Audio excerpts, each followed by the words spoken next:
Living in the Pacific Northwest, one of my favorite things to do every summer is to just get out and explore what Washington State has to offer.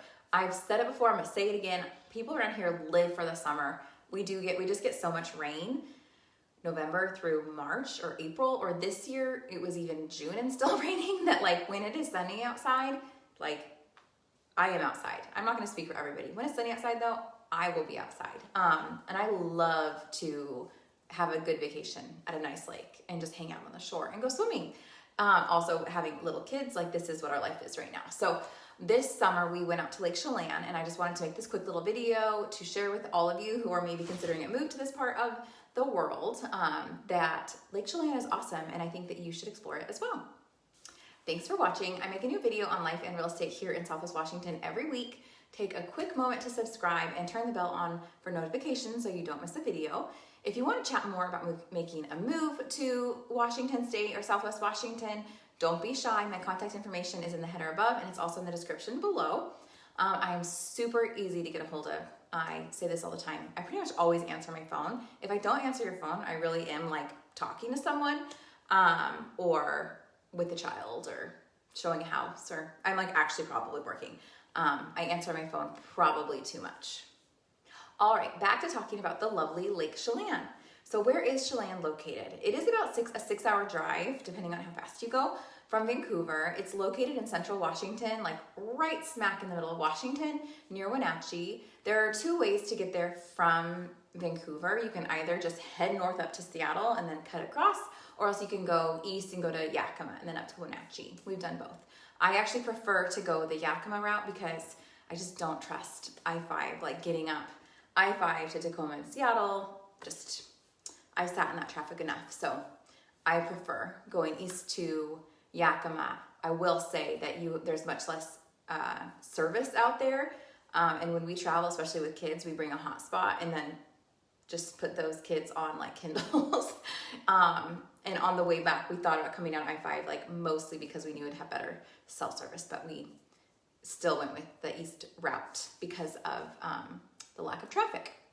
Statistics about Lake Chelan. This lake is 50.5 miles long, and it's quite narrow. At its maximum depth, the lake is over 1,400 feet deep, making it the third deepest lake in the country. At its greatest depth, the lake is over 300 feet below sea level. I thought that was kind of interesting. There are 3 towns on the shores of Lake Chelan. The town of Chelan itself is located on the southeastern point of Lake Chelan. Manson is on the north shore, about 20 minutes from Chelan. And then Stehekin, which is only accessible by boat or floatplane, is at the more northern end of the lake. The North Cascades National Park is just north of Stehekin, and they call Stehekin like the gateway to that national park. I've not explored that area. Climate in Chelan. They have a very arid climate, and the lack of rainfall make it a popular year-round destination among outdoor enthusiasts. The valley experiences over 300 days of sunshine annually and has 4 very distinct seasons. Despite the area's desert climate, agriculture abounds thanks to irrigation from the lake as well as the Columbia River. And this is just always one thing that blows my mind, how different the climate is between the west side of Washington and the east side of Washington. Once you get over those Cascades, it's like it doesn't even look like the same place. And if you want to hear more about weather in Washington, I'm going to link on one of these sites up here to a video on what to expect climate-wise in Washington State. So what can you do while you're at the lake? First and foremost, you can sit on the shore and read a book. That is my personal favorite. Depending on where you stay, you will have a variety of options. At Wapato Point, which is in Manson, where we stayed, and we had just gotten an Airbnb, pretty easy. There are lots of rentals available if you want to go boating, kayaking, stand-up paddleboarding, jet skiing, etc. If the lake is too cool for your taste, the average temperature is 85 degrees, so it's not freezing, but it's also not as hot as a pool. You can find a pool to park next to and swim. There are also private and public beaches along the lake to hang out at. You'll just see tons of people on floaties along the shoreline, just relaxing in the water. If you are wanting more adventure, check out Slide Waters. That's Lake Chelan's very own water park. It features 12 slides, a lazy river, and really like so much more. I had not been to this water park in about 10 years, and I was very impressed by how much they've updated it and upgraded it. It was very nice. The most impressive thing since the last time I went was that they've added this new like giant lakeside surf, which is the world's biggest deep water stationary wave. It is the first of its kind in the entire US, and produces a 6-foot wave that reaches 54 feet in width, like so wide. I didn't have a chance to try it, but it was super fun to watch other people give it a go. They have a stadium set up around it so you can take a break from the slides to hang out and watch the surfing. There's also a coffee stand right there and taco stand, so you can just, I mean, honestly, especially having like little kids, it was really nice to take a break from all the slides and swimming and just let them like sit there and watch all these people surfing. If you get tired of the sun, you can always go bowling in downtown Chelan or simply take a walk around downtown and shop. They have lots of really cute stores, including a great bookstore called Riverwalk Books. We go there every time that we travel to Chelan. While lots of people visit Chelan for the sun and water, there's a fair share of people who travel there for the wine country. There are 30 wineries with over 200 acres of wine grapes hugging the shores of Lake Chelan, not to mention the cideries and breweries there too. Here are a few annual wine weekends to put on your calendar. In January, they have an event called Winterfest. This event occurs over 2 weekends. It's filled with incredible ice sculptures, live music, wine tasting, cider and ale tasting, activities for kids of all ages, a polar bear splash, massive beach bonfire, spectacular fireworks show, and more. In February, you can head out to enjoy the Red Wine and Chocolate Weekend.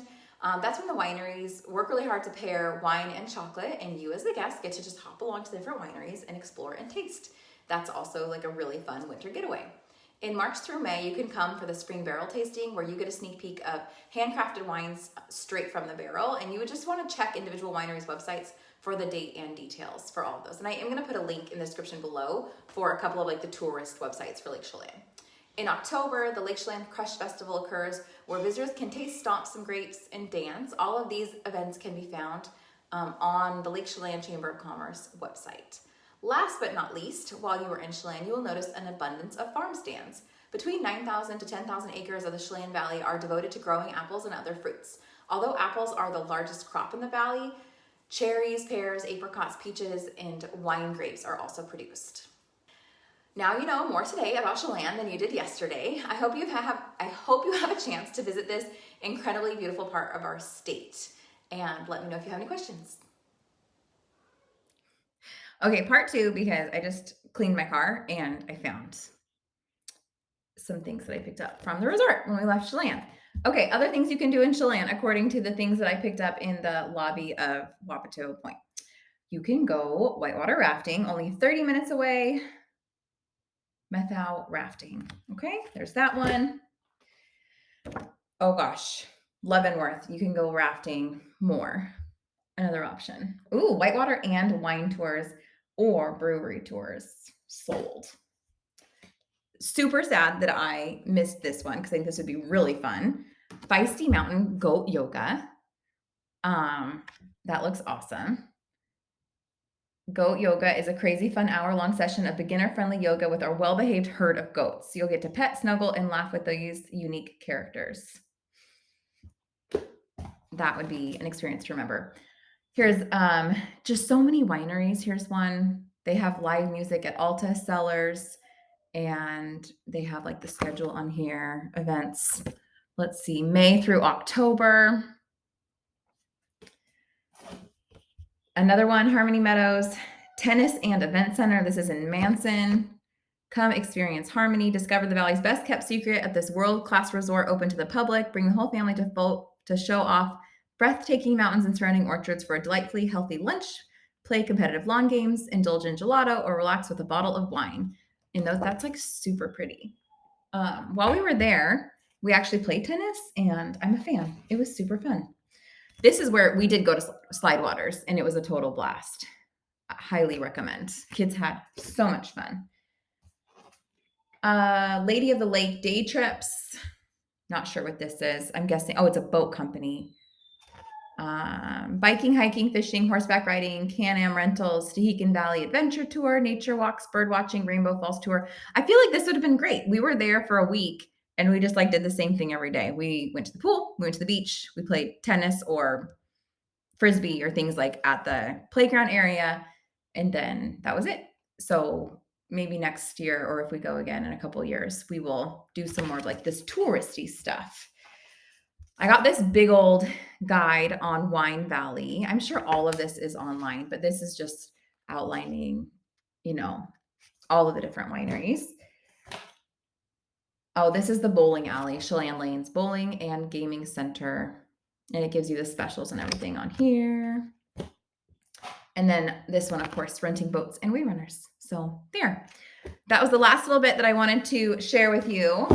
And this is just like part of the gigantic wall of brochures of stuff to do that I got to too late. But if you go, maybe start there and then plan your week around the activities.